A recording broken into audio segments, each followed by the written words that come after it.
зан модари бо маърифат, ганҷинаи маънавиёти халқу миллат мебошад. чунки тарбиятгари ҳамаи абармардони тавоно зан модар аст. тарбиятгари ҳамаи хиратмандону донишмандони муваффақ зан модар аст. тарбиятгари ҷумла адибону мутафаккирону хиратмандони нобиғаи ҷаҳон зан модар аст.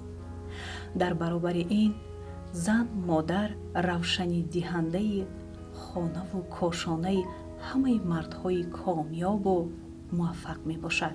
имрӯз дар фазои ҷаҳонишавии ҷомеа вазифаҳо ва масъулияти зан ҳам меафзояд, зеро ки маҳз зан модар фарзандони худ, яъне ҷомеа, наврасон ва ҷавононро барои омӯхтани илму дониш ва техникаву технологияи муосир ташвиқ намуда, тафаккури маънавии ҷомеаро ба тафаккури замони муосир ва ҷомеаи иттилоотӣ мутобиқ менамояд.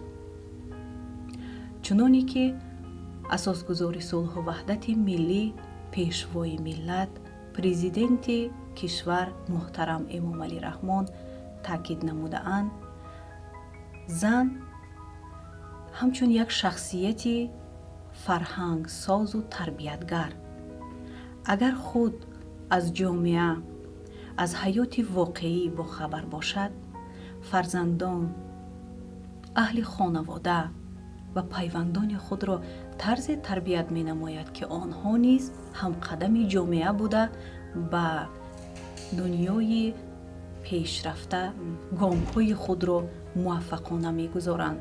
ва агар аз самти дигар niгарем, рушду нумӯи кишвар аз анъана, урфу одат ва ҷаҳонбинии миллӣ вобастагӣ дорад ки агар дар муҳити давлат ин омилҳо рушд намоянд, инчунин вазъи иқтисодӣ, иҷтимоӣ, сиёсӣ ва фарҳангии миллат низ ташаккул меёбад. мусаллам аст ки пойгаҳи асосии тафаккури миллӣ худшиносӣ ва худогоҳии миллӣ аст.